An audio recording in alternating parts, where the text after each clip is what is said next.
আজকের গল্পটি এমন কয়েকজন প্রিয় বন্ধুর যারা সমুদ্র ভ্রমণে বেরিয়েছিল। হাসি ঠাট্টা আর আনন্দের মধ্য দিয়ে সবকিছু বেশ ভালোই চলছিল, কিন্তু মুহূর্তের মধ্যেই ঘটে যায় একটি দুর্ঘটনা আর তারা মাঝ সমুদ্রে ফেসে যায়। সাহায্যের আশায় তারা এক অপরিচিত ব্যক্তির নৌকায় ওঠে, যাকে শুরুতে খুব দয়ালু এবং সাহায্যকারী মনে হয়েছিল, কিন্তু তারা জানতো না যে এই লোকটি আসলে মোটেও তেমন নয় যেমনটা তারা ভাবছে। চোখের পলকে সে তাদের অজ্ঞান করে বন্দি করে ফেলে এবং এরপর শুরু হয় এমন কিছু ভয়াবহ কর্মকাণ্ড যা আমরা আজকের এই পুরো গল্পটিতে দেখব। তো গল্পের শুরুতে আমাদের দেখানো হয় কায়া নামের এক মেয়েকে, যে তার ছোট ভাই আর বাবার সাথে থাকে। মাত্র কিছুদিন আগে তার মা একটি নৌকার দুর্ঘটনায় মারা যান এবং সেই শোকের ছায়া যেন এই পরিবারের সব হাসি খুশি কেড়ে নিয়েছে। বাড়ির সবাই নিজ নিজ দুঃখে পাথর হয়ে আছে, কিন্তু কায়া পরিস্থিতি সামাল দেওয়ার জন্য নিজেকে শক্ত করে রাখে। সে তার ছোট ভাইয়ের পুরো খেয়াল রাখে, বাবাকে একা অনুভব করতে দেয় না এবং এই কারণেই সে বাইরে যাওয়া প্রায় বন্ধই করে দিয়েছিল। কিন্তু আজ তার বান্ধবী টেসা তাকে ডেকেছে যাতে সে একটু বাইরে গিয়ে ঘুরে আসতে পারে। যে নৌকাটির দুর্ঘটনায় তার মা মারা গিয়েছিলেন, কায়ের বাবা সেই নৌকাটি সারানোর কাজ করছিলেন। যতবারই কায়া নৌকাটির দিকে তাকায়, তার সেই ভয়াবহ মুহূর্তের কথা মনে পড়ে যায়। বাবাকে ওই অবস্থায় রেখে সে বাইরে যেতে চাচ্ছিল না, তবুও সে বাবাকে জানায় যে সে টেসার সাথে যাচ্ছে। অনেকদিন পর জিপ নিয়ে সে বাড়ি থেকে বের হয়। এরপর সমুদ্র সৈকতে পৌঁছে সে টেসার সাথে দেখা করে, যেখান থেকে তারা জেটস্কি নিয়ে সমুদ্র ভ্রমণে বের হবে। টেসা জানায় যে তার বয়ফ্রেন্ডও সাথে আসছে, কিন্তু কায়া খুব একটা ভিড় পছন্দ করে না। টেসা তাকে বোঝায় যে বেশি চিন্তা করো না, আমার বয়ফ্রেন্ডের সাথে ওর ভাইও আসছে, সে আমারও বন্ধু এবং তোমারও তাকে পছন্দ হবে। অনেক বোঝানোর পর কায়া রাজি হয়। এরপর যখন তাদের চারজনের দেখা হয়, তখন জানা যায় যে ওই দুই ভাই আসলে ভ্লগ বানায় এবং আজকের পুরো প্ল্যানটাও তাদেরই করা। তাদের পরিকল্পনা ছিল যে তারা জেটস্কি নিয়ে কাছের একটি দ্বীপে যাবে এবং সন্ধ্যার মধ্যে ফিরে আসবে। চারজন জেটস্কি নিয়ে বেরিয়ে পড়ে। টেসা বসে জেন্ডারের সাথে আর কায়া বসে জুলিয়ানের সাথে। খুব আনন্দ করতে করতে কিছুক্ষণের মধ্যেই তারা সেই দ্বীপে পৌঁছে যায়। সেখানে পৌঁছে টেসা তার বয়ফ্রেন্ডের সাথে সময় কাটাতে শুরু করে আর কায়া জেন্ডারের সাথে বসে গল্প করতে থাকে। ধীরে ধীরে তাদের কথা এগোতে থাকে এবং ব্যক্তিগত আলাপ শুরু হয়। জেন্ডার কায়াকে ইমপ্রেস করে ফেলে এবং কায়াও তার সাথে কথা বলতে বেশ স্বাচ্ছন্দ্য বোধ করছিল। এরপর সবাই মিলে খুব হাসি ঠাট্টা আর মজা করে। মনে হচ্ছিল যেন কিছু সময়ের জন্য সব দুশ্চিন্তা পেছনে ফেলে এসেছে তারা। কায়া আর জেন্ডার সাঁতার কাটতে কাটতে তাদের থেকে কিছুটা দূরে চলে যায়। অন্যদিকে টেসা আর জুলিয়ান সৈকতে বসে কথা বলছিল। দীর্ঘদিন পর কায়ার কারো সান্নিধ্য খুব ভালো লাগছিল। তার মনে হচ্ছিল হয়তো সে এমনই এক বন্ধুর খুঁজে ছিল যে তাকে এতটা ভালোভাবে বুঝতে পারবে। বেশ কিছুক্ষণ একসাথে সাঁতার কাটার পর জেন্ডার ধীরে ধীরে কাছে এসে কায়াকে কিস করে এবং কায়াও সেই মুহূর্তে বেশ খুশি ছিল। কিছুক্ষণ পর সবাই ফিরে আসার সিদ্ধান্ত নেয় এবং এখান থেকেই গল্পটি এক ভয়ঙ্কর মোড় নিতে শুরু করে। টেসাকে ইমপ্রেস করার চক্করে জুলিয়ান জেটস্কির গতি বাড়িয়ে দেয় আর জেন্ডার ও কায়া পেছনে ছিল, কিন্তু তাদের কারোরই ধারণা ছিল না যে এই মজার সামনে গিয়ে কতটা ভারী পড়তে চলেছে। অতিরিক্ত গতির কারণে হঠাৎ জেটস্কিতে উল্টে যায় এবং তারা দুজনে পানিতে পড়ে যায়। এরই মধ্যে জেন্ডারও পেছন থেকে খুব দ্রুত গতিতে আসছিল এবং না দেখেই সরাসরি জুলিয়ানের ওপর জেটস্কি উঠিয়ে দেয়। এরপর সরাসরি তাদের জেটস্কির সাথে ধাক্কা খেয়ে ওরাও পানিতে পড়ে যায়। সামান্য অসাবধানতায় মুহূর্তের মধ্যেই তাদের সাথে কি থেকে কি হয়ে গেল। জেন্ডারের মাথায় এত জোরে আঘাত লাগে যে সে খুব খারাপভাবে জখম হয়ে জ্ঞান হারিয়ে ফেলে এবং কিছুক্ষণের মধ্যেই দুটো জেটস্কি পানিতে ডুবে যায়। এখন কায়া কোনো মতে টেসাকে সামলায় এবং দুজনে মিলে আহত অবস্থায় জেন্ডারকেও খুঁজে পায়, কিন্তু জুলিয়ানকে কোথাও দেখা যাচ্ছিল না। তারা অনেকক্ষণ ধরে তাকে ডাকতে থাকে, কিন্তু কোনো সাড়া পাওয়া যায় না। তারা চারপাশে খুঁজতে থাকে যে হয়তোবা সে কোথাও অজ্ঞান হয়ে পড়ে আছে, কিন্তু তারা কিছুই দেখতে পায় না। সত্যিটা এটাই ছিল যে সংঘর্ষের সাথে সাথে সে প্রাণ হারায় এবং সমুদ্রের নিচে তলিয়ে যায়। তারা ভীষণ ভেঙে পড়ে, কারণ একটা ছোটখাটো মজা যে এমন রূপ নেবে তারা স্বপ্নেও ভাবেনি। এখন কায়া আর টেসা জেন্ডারকে নিয়ে মাঝ সমুদ্রে ভাসছে এবং তাদের মাথায় আসছিল না যে এখন কি করবে। তখনই ভাগ্যের জোরে কিছুটা দূরে তারা একটি নৌকা দেখতে পায়। তারা চিৎকার করে ডাকতে শুরু করলে নৌকার ক্যাপ্টেন রে তাদের দেখতে পায় এবং দ্রুত তাদের দিকে এগিয়ে আসে। কাছে আসার পর রে বুঝতে পারে যে এখানে দুর্ঘটনা ঘটেছে এবং এদের সাহায্যের প্রয়োজন। সে এক এক করে তিনজনকে উপরে টেনে তোলে এবং বলে যে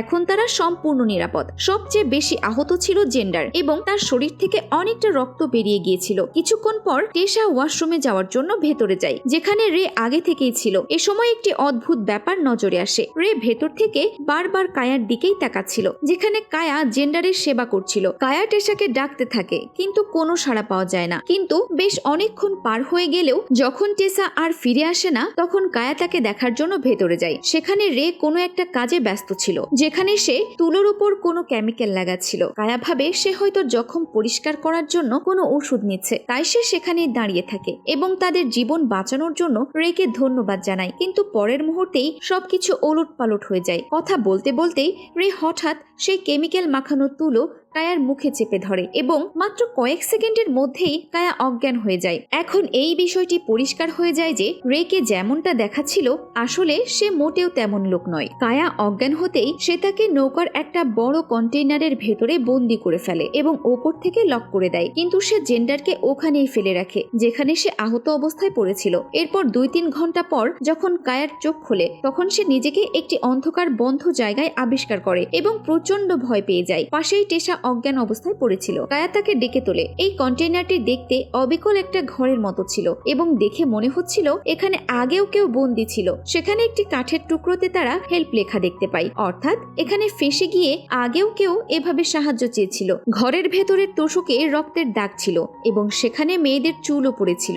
এটি দেখে তারা দুজনেই বুঝতে পারে যে তারা প্রথম নয় যাদের এখানে বন্দী করা হয়েছে। টেসা ভয়ে কাঁদতে শুরু করে এবং ফিসফিস করে বলে যে তারা যদি এই দ্বীপে না আসতো কতই না ভালো হতো, কিন্তু এখন আফসোস করে কিছু বদলানো ছিল না। তাদের এখান থেকে বের হওয়ার রাস্তা খুঁজতেই হবে। একদিন কেটে যাওয়ার পর পরের দিন সকালে রে ওপরের দরজা খোলে এবং একটি বালতিতে করে তাদের খাওয়ার জন্য কিছু পচা মাছ দেয়। কায়া তাকে অনুরোধ করে বলে, দয়া করে আমাদের যেতে দিন, আমাদের ডাক্তারের কাছে যেতে হবে আর আমার বাড়িতে একটা ছোট ভাই আছে যার আমাকে প্রয়োজন। কিন্তু রে তাদের ধমক দিয়ে বলে, এটি আমার নৌকা আর এখানে শুধু আমার মর্জি চলবে। যদি এখান থেকে পালানোর সামান্যতম চেষ্টাও করো তবে তোমাদের দুজনকে মেরে মাছের খাবার বানিয়ে দেব। এই বলে সে দরজা বন্ধ করে দেয়। এর পরপরই দেখা যায় যে রে মাছ কাটছে এবং রান্না না করেই সেগুলো কাঁচাই খাচ্ছে। দেখে মনে হচ্ছিল সে সবসময় এমনই করে থাকে, একেবারেই বেপরোয়া একজন মানুষ যার মনে কোনো কিছুর ভয় নেই। কায়া আর টেসা ভীষণ আতঙ্কিত ছিল এবং তারা কিছুই বুঝতে পারছিল না যে কেন তাদের এভাবে বন্দি করে রাখা হয়েছে।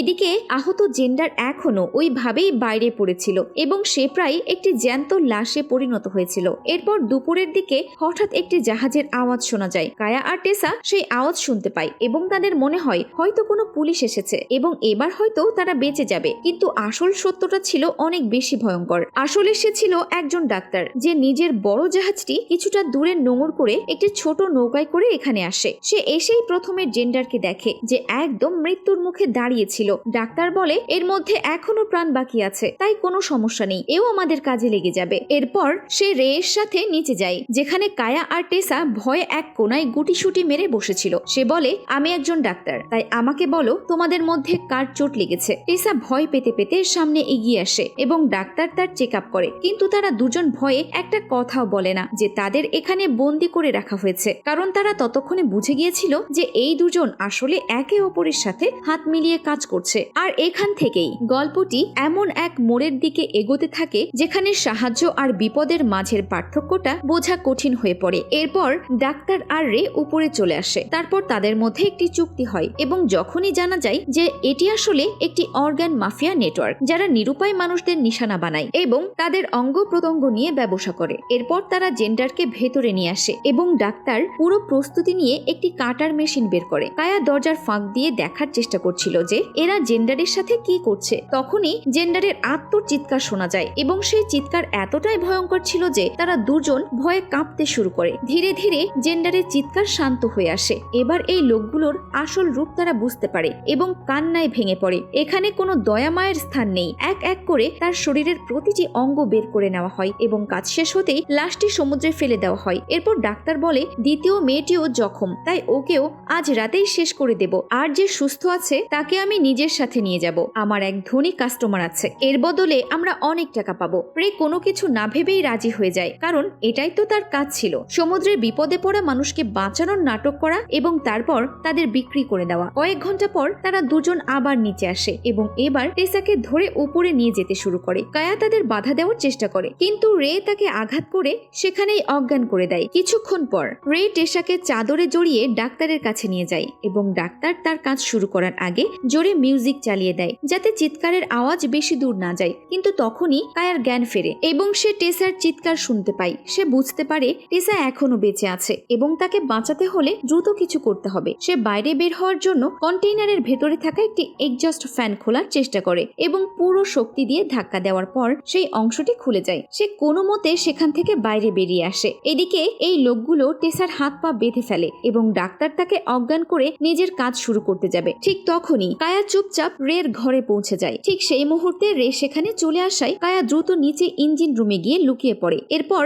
রে ওয়াশরুমে যাওয়া মাত্রই সে বাইরে আসে এবং টেসাকে বাঁচানোর জন্য তড়িঘড়ি করে কোনো অস্ত্র খুঁজতে থাকে। তখনই সে মাছ শিকার করার একটি স্পিয়ার গান পেয়ে যায়। সে একা ছিল, তাই মনে ভয়ও ছিল, কিন্তু তবুও সাহস সঞ্চয় করে সে বাইরে আসে এবং স্পিয়ার গানটি সরাসরি ডাক্তারের দিকে তাক করে। ডাক্তার তাকে দেখে অবাক হয়ে যায়, তবে সে কায়াকে কথায় ভুলিয়ে রাখার চেষ্টা করতে থাকে, কিন্তু কায়া তাকে কোনো সুযোগ না দিয়ে গানটি চালিয়ে দেয়। ডাক্তার আঘাত পেয়ে দুর্বল হয়ে পড়ে এবং কায়া জলদি জলদি টেসার একটি হাত খুলে দেয়। তখনই ডাক্তার প্রচন্ড রেগে কায়ার উপর হামলা করে এবং তার গলা টিপে ধরতে শুরু করে। ঠিক তখনই টেসা একটি ছুরি নিয়ে ডাক্তারের ঘাড়ে বসিয়ে দেয়। তারপর 3-4 বার আঘাত করার পর ডাক্তার মারাত্মকভাবে ছটফট করতে থাকে এবং সেখানেই তার মৃত্যু হয়। এরপর তারা দুজনে অবিলম্বে সেখান থেকে পালিয়ে যায়। তারা যেতেই রে সেখানে আসে এবং ডাক্তারের লাশ দেখে সাথে সাথে সতর্ক হয়ে যায়। সে চারিদিকে তাদের খুঁজতে শুরু করে এবং প্রথমে গিয়ে লাইফ বোট বা এয়ার বোটের হাওয়া বের করে দেয় যাতে তারা পালাতে না পারে। কিন্তু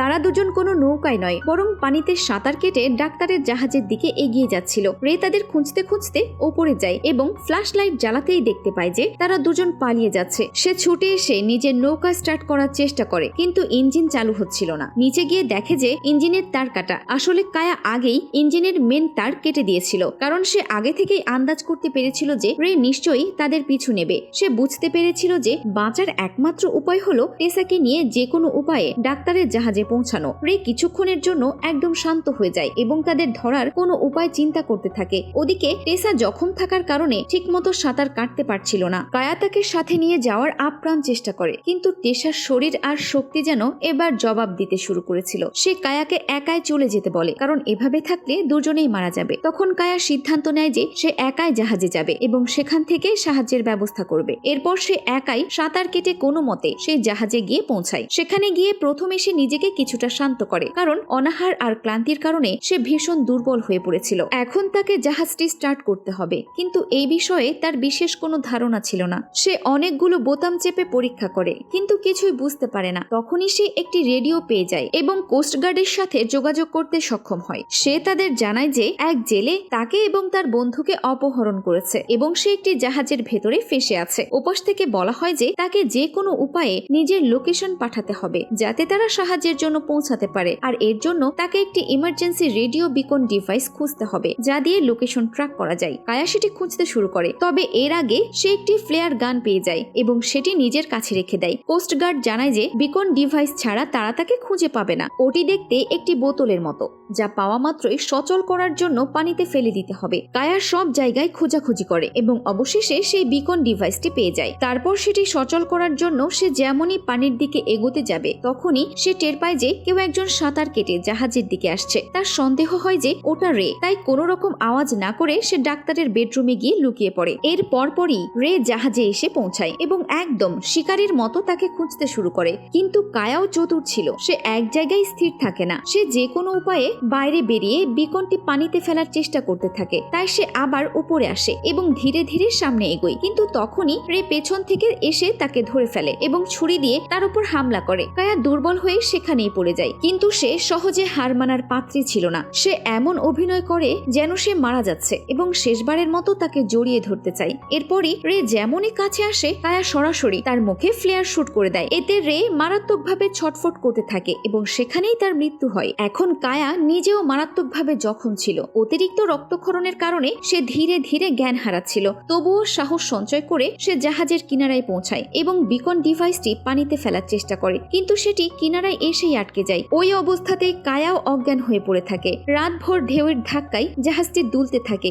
এবং ধীরে ধীরে সেই বিকনটি পিছলে গিয়ে পানিতে পড়ে যায় এবং সাথে সাথেই সচল হয়ে যায়। সকাল হতেই কোস্টগার্ড বোট এবং হেলিকপ্টার নিয়ে সেখানে পৌঁছায় এবং কায়াকে অজ্ঞান অবস্থায় পড়ে থাকতে দেখে। তার শারীরিক অবস্থা খুবই আশঙ্কাজনক ছিল, তাই যত দ্রুত সম্ভব তাকে হেলিকপ্টারে করে হাসপাতালে নিয়ে যাওয়া হয়। এরপর তারা যখন চলেই যাবে ঠিক তখনই তাদের পানিতে ভাসমান অবস্থায় টেসাকে চোখে পড়ে। সে তখনও বেঁচে ছিল এবং তাকেও দ্রুত উপরে টেনে তোলা হয়। দুজনেরই অবস্থা খুবই খারাপ ছিল এবং টেসা কাঁদছিল, কারণ তারা কখনো ভাবতেও পারেনি যে একটি ছোট্ট ট্রিপ তাদের এমন এক জায়গায় নিয়ে আসবে যেখান থেকে বেঁচে ফেরার জন্য তাদের মৃত্যুর সাথে লড়তে হবে। অবশেষে দুজনকে সুরক্ষিত অবস্থায় তীরে ফিরিয়ে আনা হয়। সেখানে পৌঁছে তারা একে অপরের দিকে তাকিয়ে হালকা একটু হাসে, যেন তাদের নিজেদেরই বিশ্বাস হচ্ছিল না যে তারা ফিরে এসেছে। জীবন তাদের দ্বিতীয় একটি সুযোগ দিল, কিন্তু মনের গভীরে একটা বড়সড় আঘাত রয়ে গেল যে তারা তাদের বন্ধুদের চিরতরের জন্য হারিয়ে ফেলেছে। আর এরই সাথে সাথে এই গল্পটি